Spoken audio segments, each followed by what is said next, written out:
Welcome to the deep dive, where we unpack your sources, peel back the layers, and really unearth those crucial nuggets of knowledge to help you become truly well-informed. Today, we're embarking on a fascinating journey into the world of strategy. But here's the core question, really. How often do we truly question the fundamental rules of the game we're playing? What if the biggest barrier to success isn't, your competitor, but your own ingrained way of thinking about competition itself? That's precisely what we're challenging today. Yeah. We're diving into Blue Ocean's strategy, a really powerful framework that suggests, look, strategic creativity isn't some mysterious random act. It's actually something that can be systematically unlocked. Instead of constantly fighting head-on in crowded markets, it guides us to find entirely new spaces where competition, it actually becomes irrelevant. That's a profound shift, isn't it? Just imagine moving beyond that endless struggle for diminishing returns. This deep dive will explore some surprising facts and compelling examples from industries you might not expect. And most importantly, we'll unpack how these powerful ideas can be applied in your own daily life, how you can use them to innovate, stand out, create new value, whether you're navigating a career path, tackling a personal project, or simply looking at the world with, fresh eyes. So let's begin to truly understand what this means for you. Okay, let's start with the foundational metaphor. It really underpins this entire approach. The book paints this vivid picture of two kinds of market spaces, red oceans and blue oceans. For someone maybe steeped in traditional competitive thinking, what's the fundamental difference between them? And why does that distinction matter so much? Right. In essence, red oceans represent all the industries that exist today. That's the known market space. Think of it like a bustling, overcrowded traditional marketplace. Everyone's selling variations of the same thing. Here, the industry boundaries are clearly defined. The competitive rules are well known. Yeah. Everybody knows how to play the game, and companies are just tirelessly trying to outperform their rivals, battling for a greater share of the existing demand. It's basically a zero-sum game. Okay. And as these spaces get more and more crowded, what happens? Well, products and services tend to become commoditized. This inevitably leads to cutthroat competition. The main battleground shifts to price, driving down profit margins for everyone involved. This intense, direct competition literally turns the ocean bloody. We've seen this time and again, right? In mature categories, brands become so similar. People increasingly choose based purely on the lowest price. People might not insist on Tide for laundry detergent if Gain is on sale, or vice versa. Yeah, that makes sense. And this commoditization makes it incredibly hard to differentiate and sustain profitability. It's really a race to the bottom that, honestly, most companies don't even realize they're in until it's, often too late. And the blue oceans, by contrast, this sounds like where the real opportunity, the magic maybe happens. Yeah. What makes them so fundamentally different from these brutal red oceans? Yeah, blue oceans, they denote industries not in existence today, the unknown market space. They are characterized by untapped market space, where companies can create entirely new demand. You're not just fighting over existing customers, you're bringing new ones in. This leads to opportunities for highly profitable growth, often for quite extended periods. And what's truly fascinating here is that competition becomes irrelevant. Why? Because the rules of the game are waiting to be set by whoever creates that blue ocean. It's like discovering a completely new continent, rather than fighting over a small patch of land on an existing one. And while some blue oceans emerge way beyond existing industry boundaries, many are actually created by expanding or sort of reimagining existing ones, fundamentally redefining the problem and the offering. Like Cirque du Soleil. Exactly. Think of Cirque du Soleil. They revitalized the, frankly, stagnant circus industry by eliminating animal acts and star performers, huge costs, by the way. And instead, they created this narrative-driven, artistic, really sophisticated theatrical experience. It appealed to adults, corporate clients, people who would never go to a traditional circus. Right. A totally different audience. Totally different. They created a new market space by combining elements of theater and circus, effectively making traditional circus competition irrelevant. That's the essence of a blue ocean. Okay, but for so long, we've been told that innovation and creativity are these mysterious, almost random occurrences. We picture, a brilliant artist like Gaudi creating amazing art, or a scientific breakthrough like Marie Curie discovering radium. These seem like acts of pure genius that can't be replicated, almost a stroke of luck or divine inspiration. But this deep dive suggests that strategic creativity, the kind that opens up new markets and makes competition irrelevant, can be systematically unlocked. That's a bold claim. How is that even possible? It is a bold claim, and it's a profound one. Look, the authors did extensive research over 150 blue ocean creations across more than 30 industries spanning 100 years, and what they found were common strategic patterns behind their success.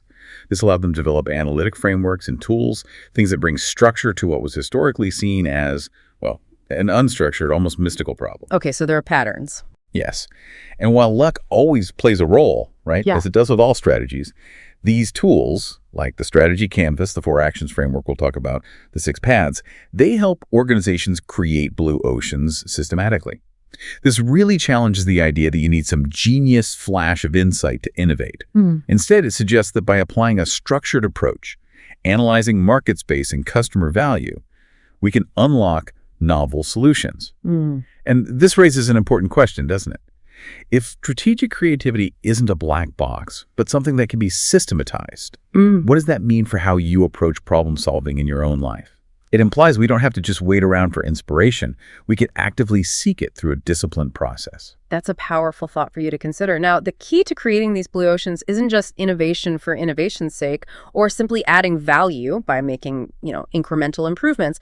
The book introduces a concept they call value innovation. What makes this different? It sounds like more than just inventing something new or making something slightly better. Precisely. Value innovation places equal, actually inseparable, emphasis on both value and innovation.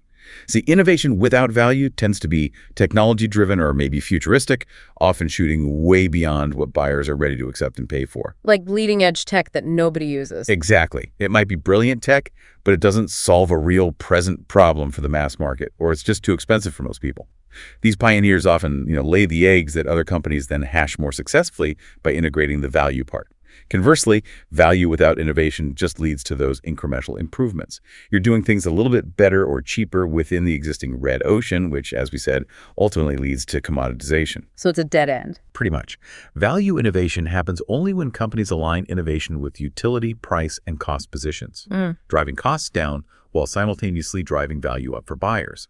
It's about offering a leap in value for both the company and its buyers, creating a truly win-win scenario that's actually difficult for existing competitors to copy. Why? Because it requires fundamentally rethinking their cost structure and their value proposition. It challenges that traditional trade-off we always assume exists between differentiation and low cost. It shows you can, in fact, achieve both. So it's not about bleeding-edge tech or just competing on price, but about aligning innovation with what buyers actually value and doing so profitably. Okay, here's where it gets really interesting, seeing this concept in action. Consider the case of Casella Wines and their Yellowtail brand. The U.S. wine industry was intensely competitive, right? Over 1,600 wineries, largely offering similar experiences. From a buyer's perspective, despite all these competitors, there was huge convergence in their value curves. They were basically differentiating in the same way on factors like prestige, terroir, complexity. Most competed on traditional factors valued by wine connoisseurs, tannins, oak, aging processes. The industry really believed complexity equaled quality. But Yellowtail looked across alternatives, things like beer, spirits, ready-to-drink cocktails, which at the time captured 3 times as many U.S. consumer alcohol sales as wine. Right. And they realized that the mass of American adults saw wine as intimidating, pretentious, and its complex taste profiles were actually a turnoff for many. The counterintuitive insight here was that in an industry obsessed with sophistication, the path to massive growth lay in simplifying and demystifying the product. Essentially going down market in a way the industry dismisses lower in quality, yet it unlocked an entirely new massive audience. It's exactly. Yellowtail fundamentally redefined the problem. Instead of asking, how do we make a more complex, prestigious wine? They boldly asked, how do we make a fun and non-traditional wine that's easy to drink for everyone? They systematically used value innovation. They dramatically eliminated traditional wine factors like tannins, oak, complexity, aging, which, by the way, also significantly reduced the working capital needed, leading to faster payback. Smart. Very smart. Then they reduced choice. They offered only 2 wines to start, Chardonnay and Shiraz, when retailers typically had aisles of overwhelming options. They eliminated all the technical jargon from the bottles and created this simple, striking, non-traditional label with a kangaroo and bright, vibrant colors. Even the wine boxes served as eye-catching, unintimidating displays. I remember seeing those. Yeah. The result was a sweet, fruity wine that the industry criticized for, quote, lowering the quality of wine. But customers of all sorts loved it. It opened up a massive new market of people who previously found wine inaccessible and unenjoyable. This wasn't about being better wine in the traditional sense. It was about being a different kind of beverage for a completely different segment of consumers. So, for you, the listener, this means thinking beyond what's expected or industry standard in any area of your life. What assumptions are you making about what quality or success looks like? And who defines it? Are you competing in a red ocean by trying to be better at something everyone else is already doing? Or can you redefine what success means in that context and create a completely new space? Perhaps your red ocean is a crowded job market where everyone's getting the same certifications. What if you could eliminate traditional requirements, reduce the time spent on less impactful tasks, raise your unique soft skills, and create a new role or service that didn't exist before? It's about asking those different questions. Okay, so to help us systematically apply this kind of thinking, the book introduces a really powerful tool. It's for challenging an industry's strategic logic and really any ingrained way of doing things. It's called the 4 Actions Framework, often visualized as the Eliminate, Reduce, Raise, Create Grid, or AIR-RC grid. What are these actions, and how do they help us fundamentally rethink a problem, moving beyond just incremental improvements? Right. The framework pushes you to ask these 4 key questions that drive both cost reduction and value creation simultaneously. It really forces you to break that value-cost trade-off. First, eliminate. What factors that the industry has long competed on should be eliminated because they no longer have value, or maybe they even detract from it now? This forces you to question those deeply ingrained assumptions and helps significantly drop your cost structure. It sounds simple, but honestly, this can be the hardest step. It forces companies to let go of features they've invested in for decades, even if customers no longer truly value them. It's a really ruthless process of self-interrogation. Okay, eliminate. What's next? Second, reduce. What factors should be reduced well below the industry standard? Maybe because products or services have been over-designed in the race to beat the competition. Companies often overserve customers, increasing their cost structure for no real gain in value. This also helps you drop costs. But critically, it's not about eliminating entirely, but about finding that optimal level, delivering sufficient value without overinvesting. Got it. Reduce. Third, raise. What factors should be raised well above the industry standard? This is about uncovering and eliminating compromises the industry forces customers to make. This lists buyer value by addressing those pain points or limitations customers previously just accepted as part of the deal. It's about finding those hidden frustrations. Raise. And the last one. And fourth, create. What new factors should be created that the industry has never offered before, bringing entirely new sources of value? This is where you bring in unprecedented value that the industry hasn't even considered, often by looking across boundaries. This also lifts buyer value, often dramatically. Eliminate, reduce, raise, create. OIRC. Exactly. And the actions of eliminating and creating are particularly important. They push companies beyond just maximizing existing factors. They prompt a fundamental change in the factors themselves, rendering those existing rules of competition irrelevant. The beauty of this framework is it forces you to simultaneously think about what to remove to lower cost and what to add to increase value. This is where it gets really interesting for you listening, because you can apply this to personal challenges, not just big business strategies. If you're looking to start a new hobby, maybe improve your daily routine, or even shift your career path, you can use this ERRC grid. Ask yourself, what can I eliminate that wastes my time or effort or just doesn't genuinely contribute to my goals? Maybe it's that social media app that doesn't add value, or a redundant step in your morning routine. What can I reduce that's unnecessarily complex or takes up too much mental energy for too little return? Perhaps a multi-step process for a simple task, or overthinking decisions. What can I raise well above my personal standard that genuinely matters to me or uniquely differentiates me? This could be focusing more deeply on one skill rather than dabbling in many, or dedicating more time to meaningful relationships. Right. And what can I create that's completely new and valuable? Something that no one else is doing in your personal sphere, or a novel approach to a common problem. It's a way to systematically rethink and innovate, not just for businesses, but for how you approach your own life and unique aspirations. Now, beyond the ERRC grid, the book offers 6 systematic paths to help companies and individuals look beyond existing boundaries and discover these blue oceans. Let's dive into these, starting with the first one. Looking across alternative industries. We often get caught up in direct competitors, right? But this path broadens our view considerably. It really does. This path challenges that common assumption that you only compete with direct rivals within your narrowly defined industry. In reality, buyers implicitly weigh alternatives from different industries when they're trying to solve a problem. For example, if you need, say, a self-indulgent 2 hours, you might consider going to the movies, having a massage, reading a book at a cafe, or even just binge-watching a show at home. Different options, same goal. Exactly. Different industries, but they compete for the same objective of leisure and relaxation. Sellers often fail to consider how customers make these trade-offs across very different alternatives. And the space between these alternative industries often provides opportunities for value innovation. Why?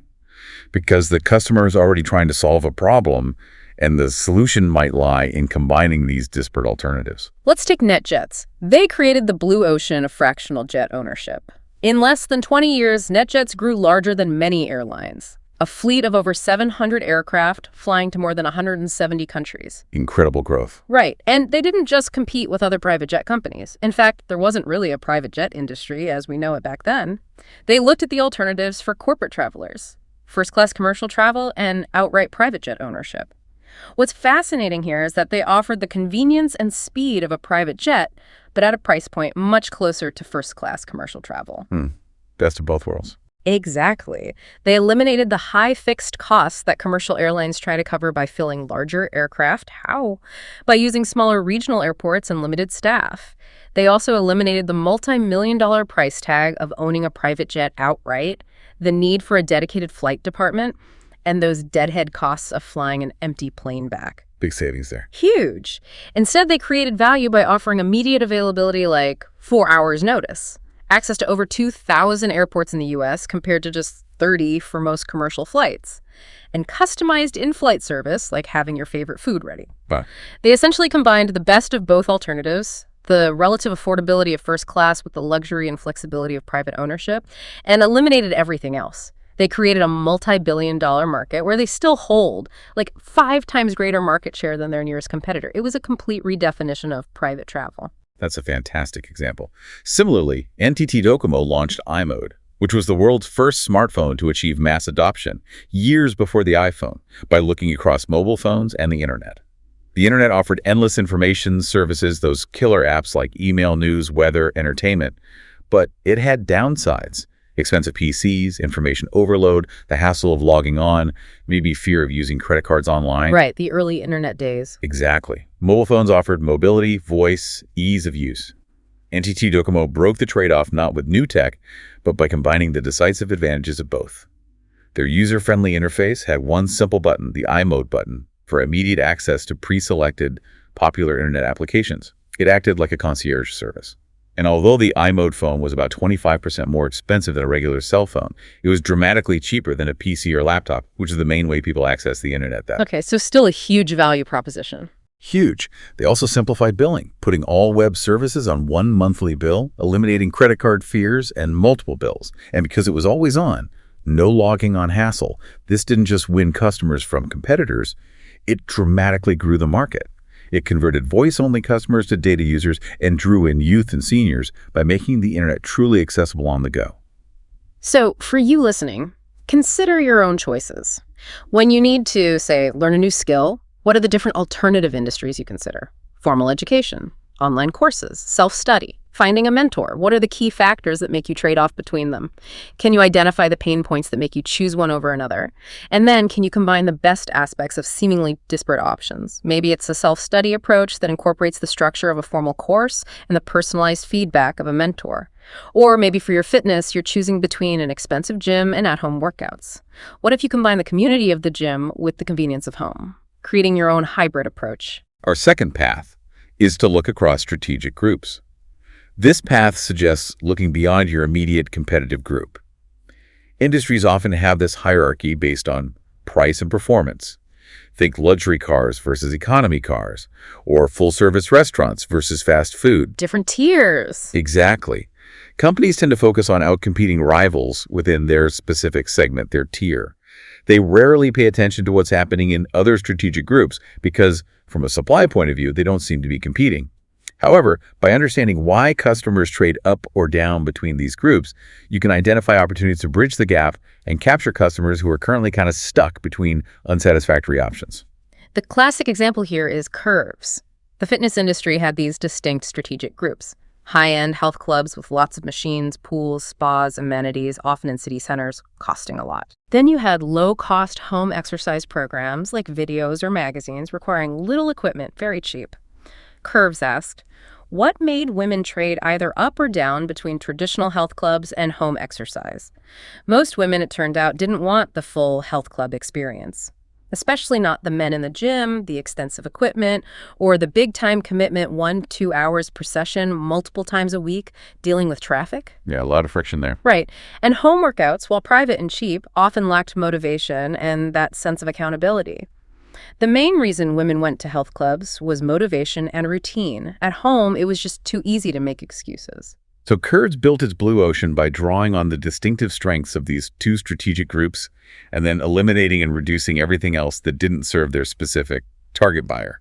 They eliminated all the aspects of traditional health clubs that were unappealing to the mass of women. The huge array of special machines, the food, spa, pool, even locker rooms. They replaced them with simple, curtained-off changing areas. Stripped it right back? Right back. They reduced the time commitment to just 30 minutes. They created a circuit training system using hydraulic exercise machines, needed no adjusting, safe, simple, non-threatening, specifically designed for women. The machines were arranged in a circle, not facing a TV, to foster interaction and a social, non-judgmental atmosphere. Yeah. Few mirrors, no men. Focused entirely on their target user. Exactly. And the result of this focused, reduced service was dramatically lower prices, around $30 a month. This opened the market to the broad mass of women who wanted results without the intimidation or cost of traditional gyms. Their tagline could have been, for the price of a cup of coffee a day, you can obtain the gift of health through proper exercise, unquote. Their startup costs were also significantly lower, maybe $25,000, $30,000 versus $500,000 to $1 million for traditional gyms. Variable costs were lower too. This made their franchises affordable and enabled incredibly rapid growth. They didn't just compete better, they created a whole new category of fitness. This raises an important question for you. In your own life, what are the strategic groups in any activity or decision? Managing your finances, maybe. Do you stick to traditional banking with high fees but personalized service? Or look at online-only solutions, low cost but impersonal? Why do people trade up or trade down in these situations?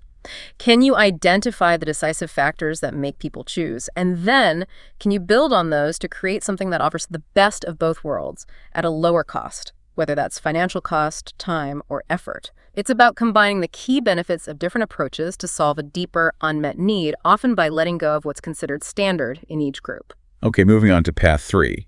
Look across a chain of buyers. In many industries, competitors converge around a common definition of who the target buyer is. Usually it's the direct purchaser, the one paying the bill. However, there's often a whole chain of buyers who are directly or indirectly involved in the buying decision. You've got the purchasers who pay, the actual users, and important influencers. Right, different roles. Different roles, and these groups may overlap, but they often have very different definitions of value. For instance, a corporate purchasing agent might prioritize cost and standardization, but the end user, they care more about ease of use and features that boost their productivity. Challenging this conventional wisdom about which buyer group to target can lead to discovering a new blue ocean. How? By shifting attention to a previously overlooked set of buyers whose needs are not being met. Let's take Novo Nordisk, the Danish insulin producer. They created a blue ocean in the insulin industry. Historically, like most of the pharmaceutical industry, their attention was focused on the key influencers, doctors. And doctors prioritized insulin purity. By the early 1980s, innovations in purification tech had improved significantly. Competitive convergence was rapid. There wasn't much left to gain by focusing purely on purity anymore. But Novo Nordisk saw they could break away. How? By shifting the industry's long-standing focus from doctors to the users, the patients themselves. Focusing on the patient experience. Exactly. In focusing on patients, Novo Nordisk found that insulin, which was supplied in vials, presented significant challenges for them. Complex administration, mixing, measuring, handling syringes and needles, the social stigma of injections, and the frequent need to inject outside the home discreetly. These were massive pain points for the actual users. So by focusing on the user, Novo Nordisk created the insulin injection pen. It was pre-filled, disposable, offered unprecedented convenience and ease of use. It removed the complexity, the need for separate syringes, allowed for discrete on-the-go injections. Later, they introduced Innovo, an integrated electronic memory system displaying doses and elapsed time, reducing patient worry about whether they'd taken their medication. That's huge for peace of mind. Absolutely. This transformed them from merely an insulin producer to a diabetes care company. They dominated a blue ocean by directly addressing the actual user's pain points. Today, almost 30 years later, Novo Nordisk remains the global leader in diabetes care, with something like 70% of its turnover coming from this offering. And it largely originated from thinking in terms of users rather than just influencers. Wow. Similarly, Bloomberg, in the financial information industry, they focused on traders and analysts, the users, rather than IT managers, the purchasers. While IT managers valued standardized systems, cost efficiency, traders needed rapid decisions, integrated analytics, and faced long, stressful hours. So Bloomberg designed terminals with financial terms, dual monitors, built-in analytics, even personal services like buying flowers or making travel arrangements during market lulls to cater directly to the user's desire for productivity and convenience. This laser focus on the user created a multi-billion-dollar empire. So for you listening, think about who the different buyers or stakeholders are in a situation. If you're planning a family event, who's the purchaser, maybe the parent paying, who are the users, the kids attending, and who are the influencers, the grandparents giving input on location. What are their distinct needs and values? Shifting your attention to a previously overlooked group, perhaps the most frequent user, or the one with the most unaddressed pain points, might unlock entirely new value and solutions. Maybe you're working on a team project. Who are the direct beneficiaries? And who else is impacted or could benefit from a slightly different approach? Often, the greatest value is unlocked by serving the unserved or underserved buyer in the chain. Path 4 suggests looking across complementary product and service offerings. Few products or services are used in a vacuum, right? Their value is often significantly affected by other complementary products and services, which are usually outside the traditional industry boundaries. Companies tend to converge within their industry's defined product offerings, ignoring these external factors. But the complete solution buyers seek often involves a whole string of complementary products and services. The opportunity lies in defining that total solution. The book gives the example of movie theaters. The value of going to the movies is profoundly affected by the ease and cost of getting a babysitter or parking the car. The whole experience. Exactly. Yet, these complementary services are typically beyond the bounds of the movie theater industry as it's been traditionally defined. Few cinema operators worry about how hard or costly it is for people to get babysitters, or if their parking lot is a nightmare to navigate. But they should. But they absolutely should, because these factors directly impact demand for their business. Imagine a movie theater with a built-in, maybe subsidized babysitting service, or a guaranteed parking spot booking system that's potentially a blue ocean waiting to happen for the right company. It's about seeing the entire experience chain, not just your direct offering. Another compelling example is NBI, which created a blue ocean in the municipal bus industry.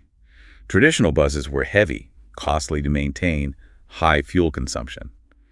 NBI didn't just make a better bus, they looked at the complementary costs and experiences affecting municipalities.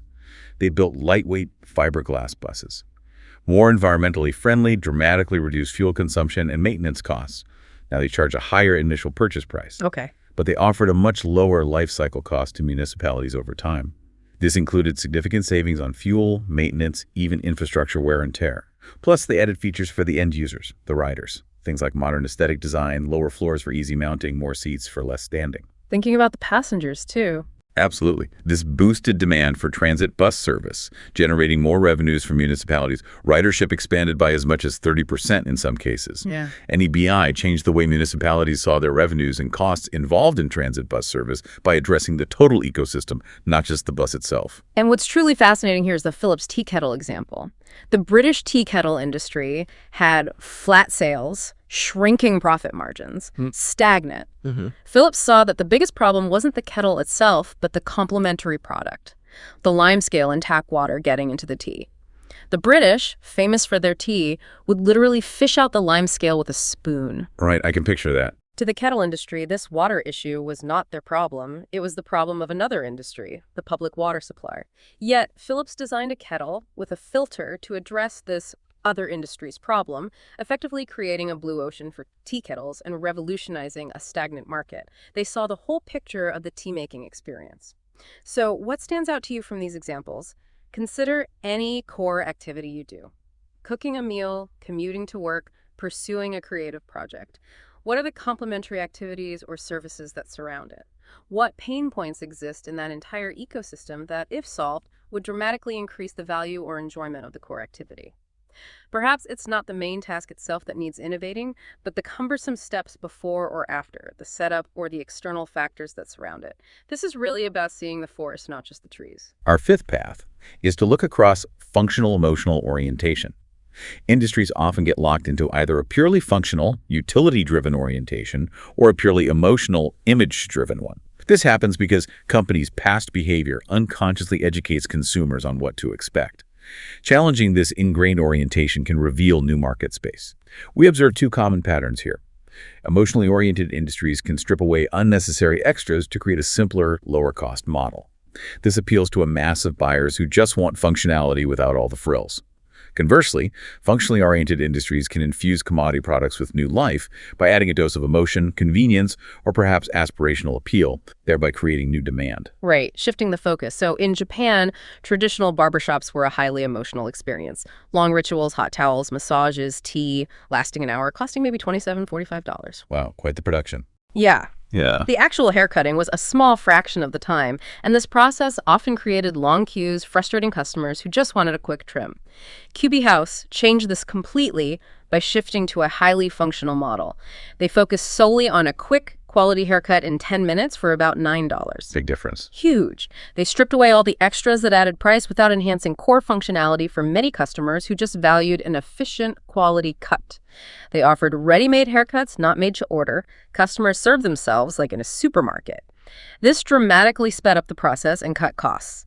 This radical shift from an emotional ritual to a highly functional, time-efficient service created a new market of customers who valued speed and simplicity above all else, and for whom the traditional barbershop was simply overkill. Conversely, think about iTunes.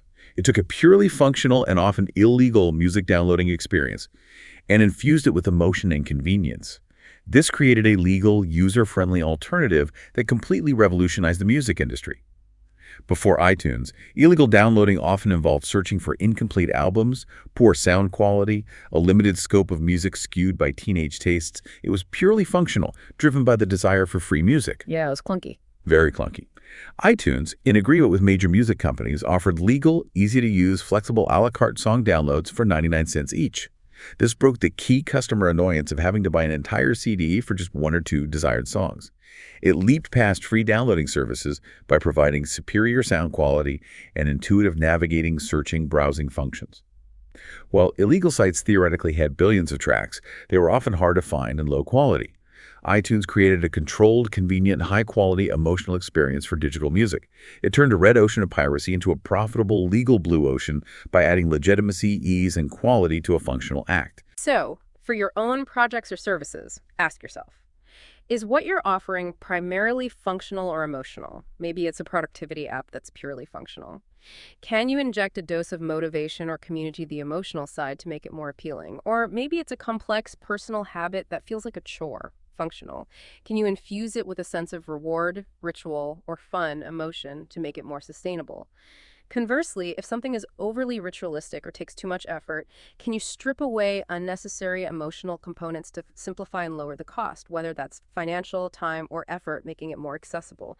It's about understanding the underlying needs and reframing how those needs are met, either by adding or removing layers of experience. Okay, finally, path 6. Look across time. This involves anticipating and taking advantage of major, irreversible trends that have a clear trajectory. Instead of just reacting to trends as they happen, this path encourages you to foresee how these trends will shape future needs, and then position yourself to provide solutions before the crowd catches on, creating unprecedented value. This isn't about predicting the future in detail, like with a crystal ball. It's about identifying trends that were undeniably happening and considering their inevitable implications. Cisco Systems, for instance. They saw the explosive growth of the internet and the clear trend of increasing demand for high-speed data exchange. They observed that the world was hampered by slow data rates and incompatible computer networks, and they knew this problem would inevitably worsen as the number of internet users doubled roughly every 100 days back then. Exponential growth. Exactly. So Cisco didn't just react to this. They proactively designed routers, switches, other networking devices to create breakthrough value for customers, offering fast data exchanges in a seamless networking environment. Cisco's insight to create a blue ocean was as much about value innovation as it was about technology. They essentially created the blue ocean of internet infrastructure before it became a crowded red ocean by anticipating a fundamental shift in how the world would communicate and connect. iTunes and later the iPhone are also great examples of looking across time. They didn't just react to technological advancements. Apple foresaw and really shaped how people would interact with digital music and mobile communication. With iTunes, they saw the clear trend of digital music and the problem of piracy. They anticipated the need for a legal, simple platform. With the iPhone, they recognized the converging trends of mobile computing, internet access, user-friendly interfaces, and created an entirely new category that redefined personal communication. They basically created the modern smartphone market. They did. They anticipated the future trajectory of how these technologies would integrate into daily life and designed offerings that provided a seamless, intuitive, and highly valued experience. They consistently launched these pioneer businesses that created new market spaces by acting on those insights ahead of the curve. So think about trends in your life. Is there a consistent shift in how you or others are doing something? How people work, learn, socialize, even manage their wellness? How can you anticipate the future needs that will arise from these trends and position yourself to provide solutions or develop skills before the crowd catches on? For example, if remote work is a lasting trend, what new needs arise in collaboration or digital well-being? If environmental consciousness is growing, how can you adjust your habits or offerings to align with that? It's about foresight and proactive creation rather than just reacting to the present moment. One of the most powerful insights from this deep dive, I think, is the emphasis on visualizing strategy, moving beyond endless numbers and jargon. It's not just about what you plan, but how you perceive and communicate it. Making it tangible can be a real game changer. Indeed, it really can. The book outlines a powerful four-step process for this, often called strategy visualization. First, visual awakening. You start by drawing the current value curves. That's basically a simple visual graph showing how your offering or maybe your personal approach stacks up against competitors or alternatives on key factors like price, features, service. This is designed to visually confront its shortcomings and your current position in the market or in your situation. This often acts as a powerful wake-up call because numbers alone can be manipulated or just feel abstract. Seeing it makes it real. Exactly. At a company called EFS, which was struggling with an ill-defined, poorly communicated strategy, top executives were deeply divided. When regional teams were asked to draw their strategy, they had these heated debates about competitive factors, their relevance. Americans stressed speed and ease. Europeans wanted consulting services. One person even pushed for instant confirmations when nobody else thought it was necessary. Despite the initial conflict, the pictures clearly revealed a serious lack of focus. Both their traditional and online value curves were essentially Me Too strategies, very similar to competitors. Yeah. They couldn't even come up with a memorable tagline. Ouch. Yeah. Seeing this direct evidence of their shortcomings on paper made a stronger, undeniable case for change than any argument based on numbers and words could have done. It vividly illustrates that for deep-seated organizational problems, seeing the disjointed reality often cuts through years of abstract reports and internal debates, forcing an undeniable moment of truth. That's a crucial takeaway for you listening. Instead of just thinking in abstract terms or focusing only on data, visualize your own challenges and opportunities. Draw them out, map them. This can create a powerful wake-up call for yourself and align your efforts in a way that words and numbers often can't. If you're tackling a personal project, draw a value curve for how you're currently approaching it versus how you could approach it. How are you spending your time, energy, money compared to how you want to? Where are you over-investing or under-delivering on what truly matters to you? The second step is visual exploration. After that critical wake-up call, you send a team or yourself into the field. Observe firsthand how people use or don't use products or services and why. This seems obvious, but managers often outsource this, right? Relying on reports and statistics. The book emphasizes that a company should never outsource its eyes. There's simply no substitute for seeing for yourself, interacting directly with customers and non-customers. Get out there. Get out there. Michael Bloomberg, before building his empire, realized the profound need for integrated online analytics just by watching traders manually copying Reuters data with paper, pencil, calculators. He saw the cumbersome workflow, the missing pieces firsthand. For EFS, their field research overturned many assumptions. For instance, their highly valued account relationship managers, who EFS prided itself on, turned out to be an Achilles heel. Really? Yeah. Customers hated dealing with them. They saw them as relationship savers, only because EFS failed to deliver on its promises and issues required human intervention. To everyone's astonishment, the factor customers valued most was speedy confirmation of transactions, the one thing only a single manager had previously suggested. Customers' accounting personnel spent significant time making phone calls just to confirm payments, a massive hidden pain point. This direct observation revealed the true utility and disutility factors. Wow, that's eye-opening. So once EFS saw this reality, they moved to step 3, visual strategy fair? That's right. Teams were sent back to the drawing board, this time to propose a new strategy by drawing 6 new value curves, using the 6 paths framework we discussed. Each curve had to depict a strategy that would make the company stand out, and they had to create compelling taglines like "Leave it to us" or "Transactions and Trust." This fostered healthy internal competition, pushed them to innovate beyond their current boundaries. They learned that buyers across all regions had a basic set of needs that, if met consistently, would make them forego everything else. Regional differences only mattered when the basics weren't delivered. Following this, they drew a true likeness of their existing strategy, ignoring the artificial distinction between their online and offline businesses. More importantly, they were now able to draw a future strategy that was truly distinctive, simple, and customer-centric. Their new strategy eliminated relationship management and significantly reduced investment in account executives, their highest cost element.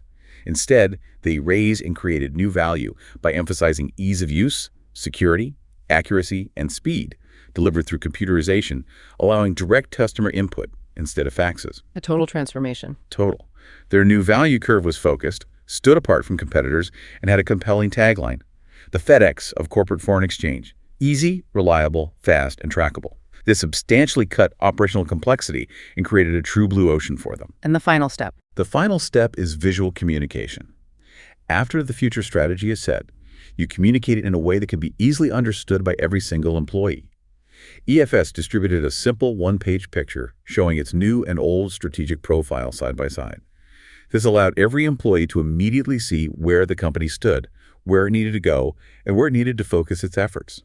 Senior managers held meetings, walked their direct reports through the picture, explaining what needed to be eliminated, reduced, raised, created, and why. Making it crystal clear. Crystal clear.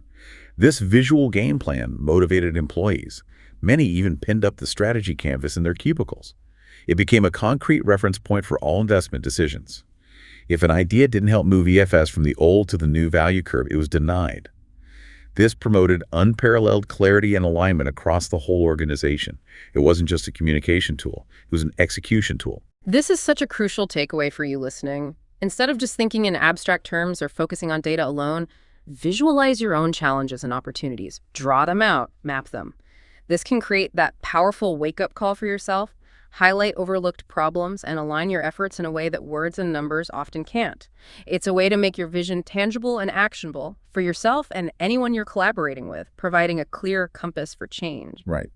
But even with a great blue ocean idea and a clear visualization, you still need a robust business model to ensure profitable growth and avoid what the book calls business model risk. Okay. So it outlines a strategic sequence of 4 criteria you absolutely must get right for commercial viability: utility, price, cost, and adoption.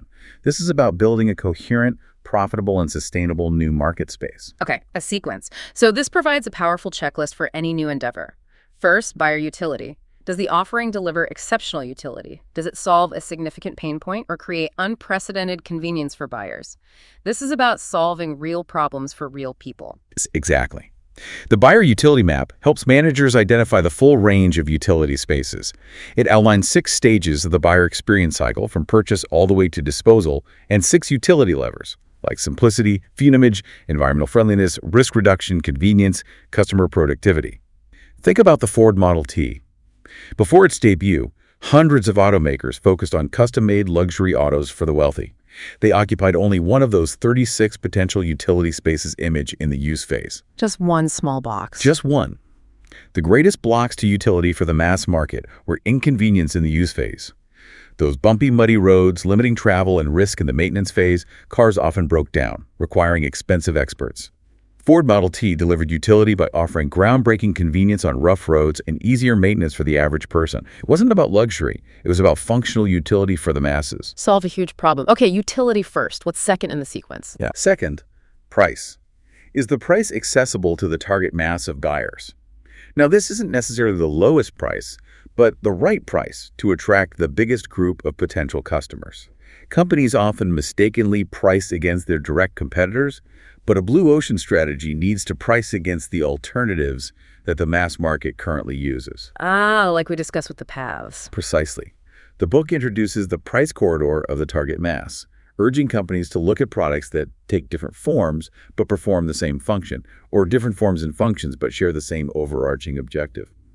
For the Ford Model T, Ford priced it against the horse-drawn carriage, which cost around $400 back then, rather than other luxury autos that were 3 times that price. This made the Model T accessible to the average American family and just exploded its market. Made it a no-brainer. Exactly. Similarly, for Southwest Airlines, its price corridor was between, say, $400 for an economy-class short-haul flight and maybe $60 for the cost of going the same distance by car. They strategically priced closer to car travel to attract a mass of non-flying travelers rather than simply competing for existing airline passengers. Smart pricing. Okay, utility, price. Third is cost. Can it actually be delivered at the target cost while still turning a profit? Right. This involves working backward from your strategic price, deducting your desired profit margin to arrive at a target cost. To hit this cost target, companies have 2 key levers: streamlining and cost innovations, and partnering. This isn't about cutting corners. It's about fundamentally rethinking how the offering is produced or delivered. Swatch, for instance, aimed for a $40 price point when other quartz watches were $75. This low price forced them to work backward to a target cost. They achieved a 30% lower cost structure than rivals by dramatically simplifying design and production, reducing the number of components, streamlining assembly. IKEA, to meet its target cost, partners with some 2,000 manufacturing companies globally to ensure the lowest prices for materials and production, leveraging their expertise and scale. Using partners effectively. Exactly. German-based SAP partnered with Oracle for a world-class central database, saving hundreds of millions in development. Then they partnered with consulting firms like Capgemini and Accenture to gain a global sales force and implementation team at basically no extra cost, leveraging their networks without the fixed cost of a massive internal sales force. This systematic focus on cost from the outset is crucial for profitability. Utility, price, cost. And the final step in this sequence is adoption. Have you addressed potential fears and resistance from employees, partners, the public? Yes, adoption. Even an unbeatable business model can fail if stakeholders aren't brought on board.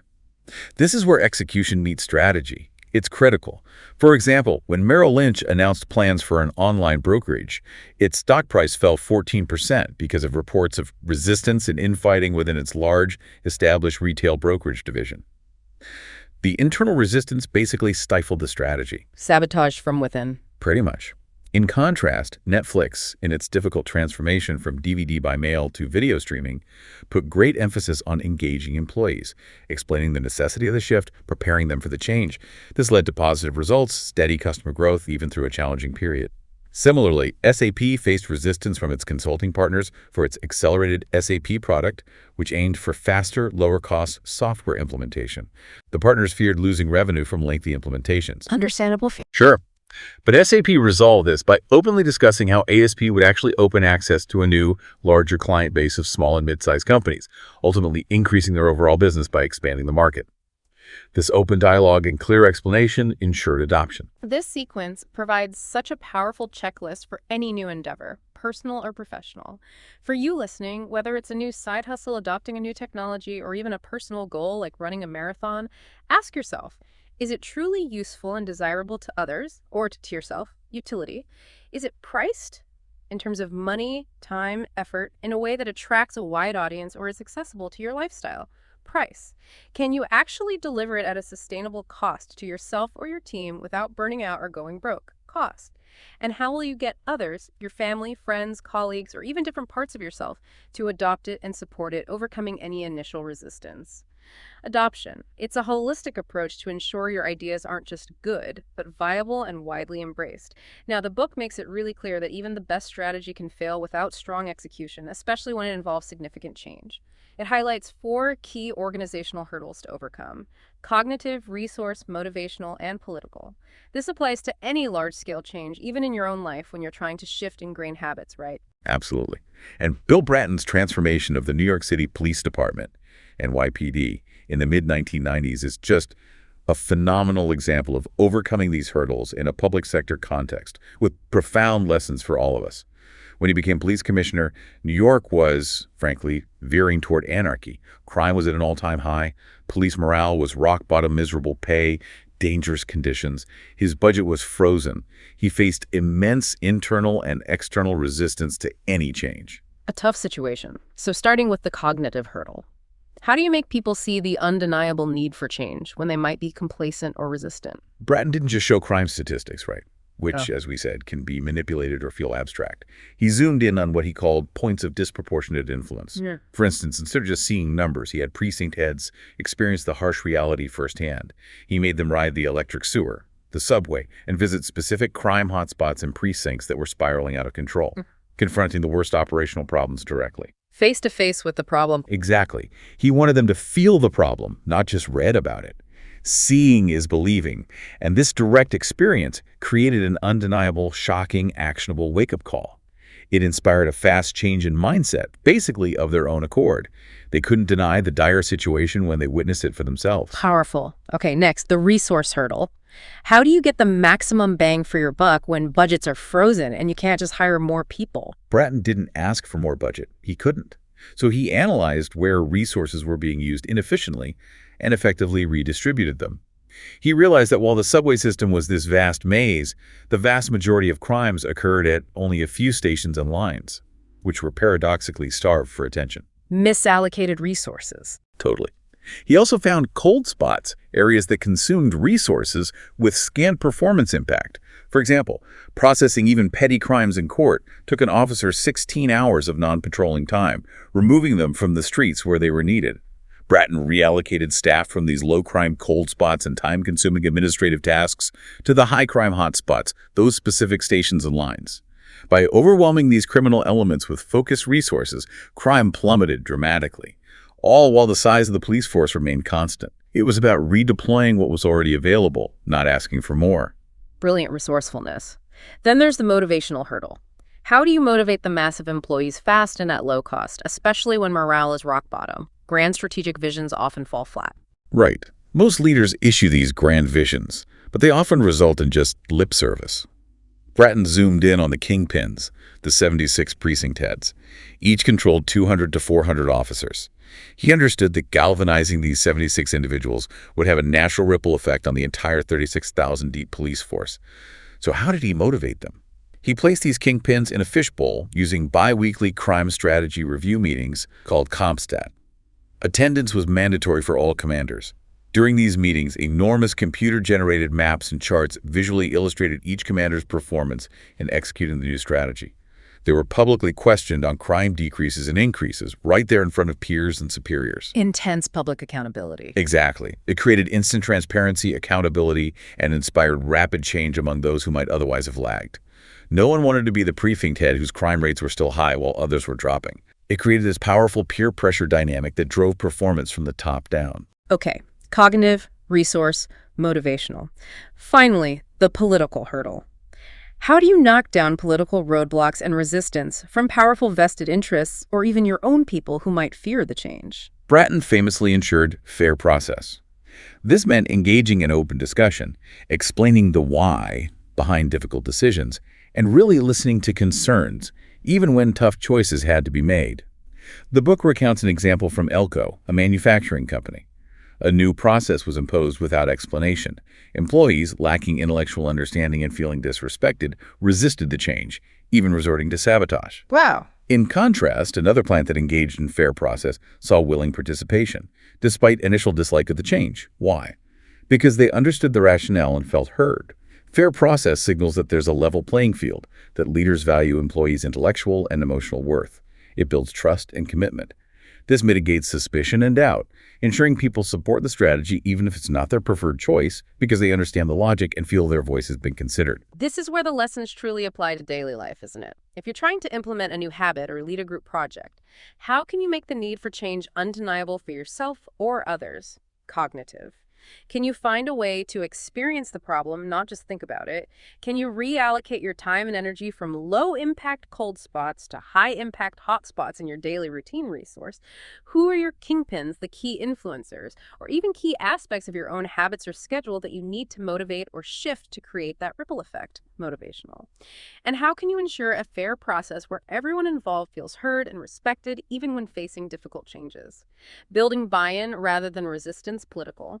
Applying these systemic approaches can really make the difference between a stalled effort and a successful, sustainable transformation. Right.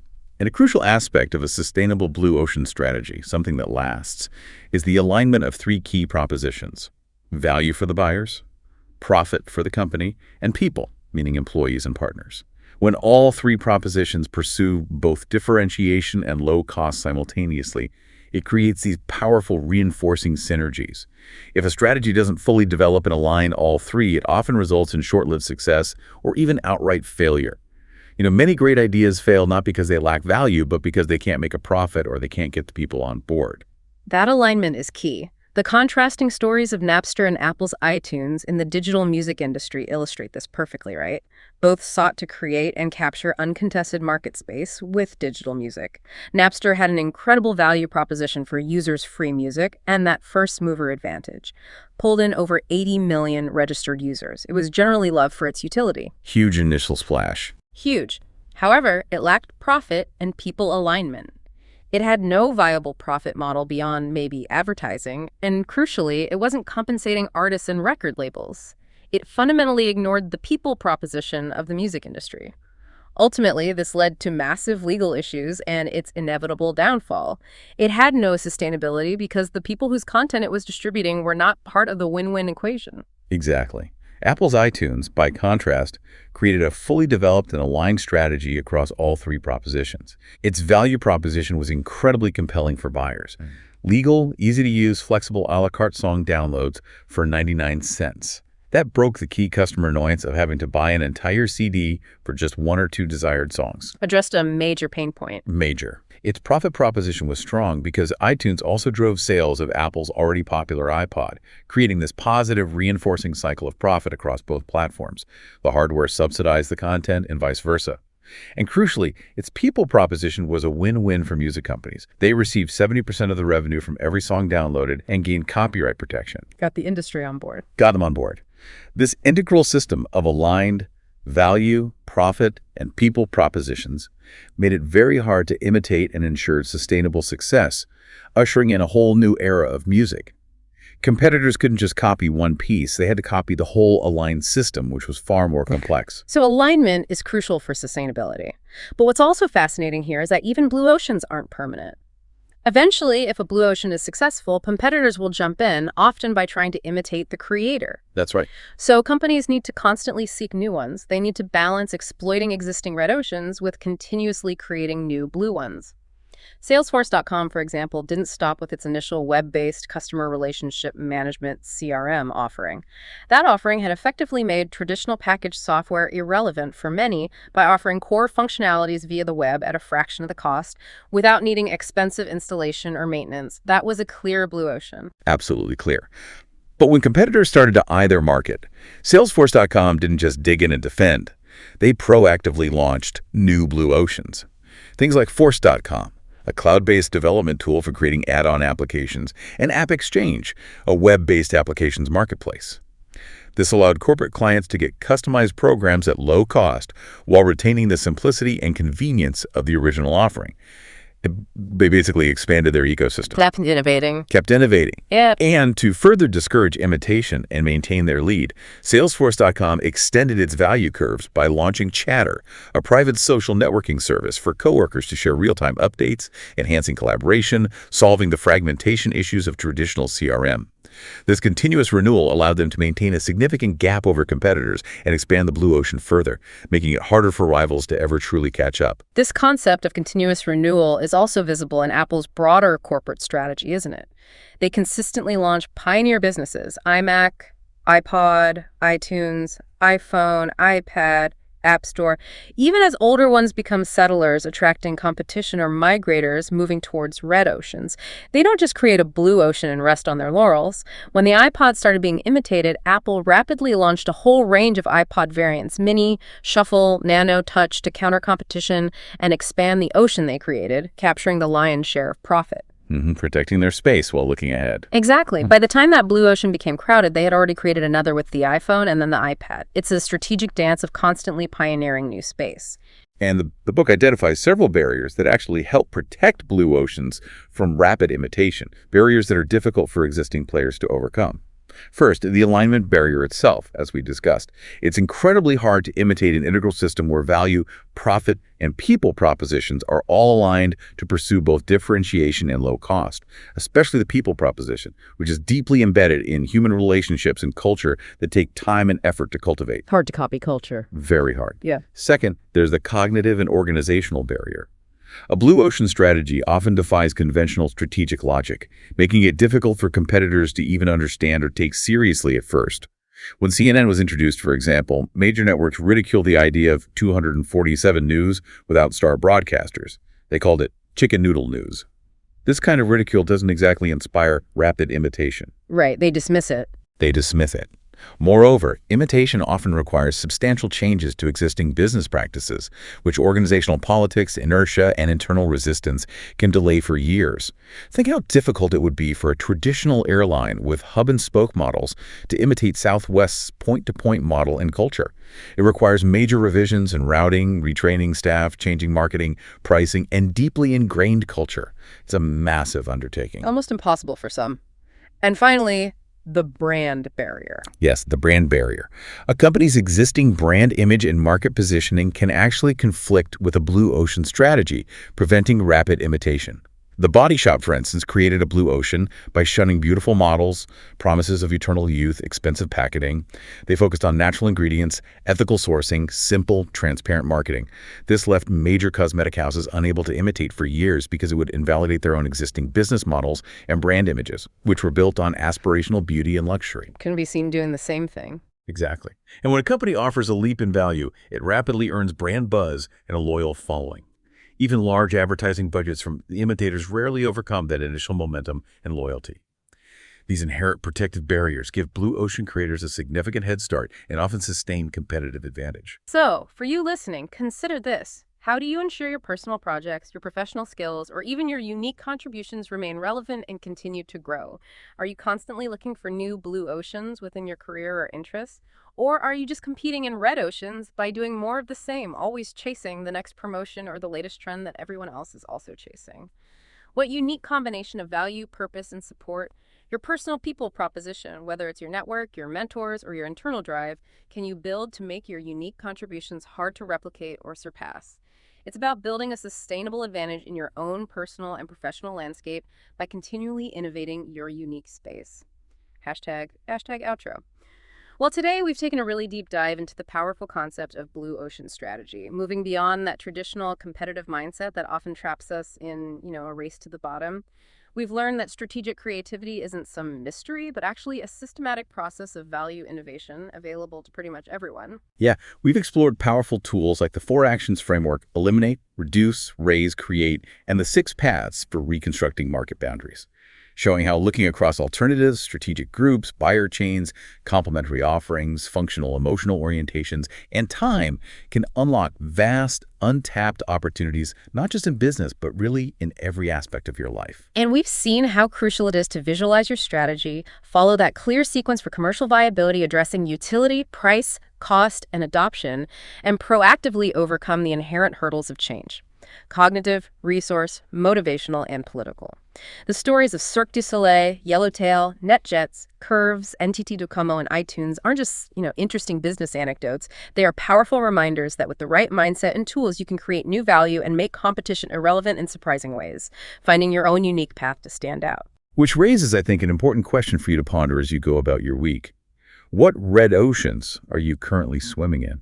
Maybe it's a career path where everyone's competing for the same promotions, or a personal challenge where you feel stuck in conventional thinking, or even a daily routine that just feels stagnant. and what possibilities exist if you dared to explore beyond the known, to create your own unique blue ocean in any aspect of your life by systematically eliminating, reducing, raising, and creating new value for yourself and for others. Thank you for joining us on this deep dive. Until next time, keep exploring, keep questioning, and keep creating your own unique pathways to success.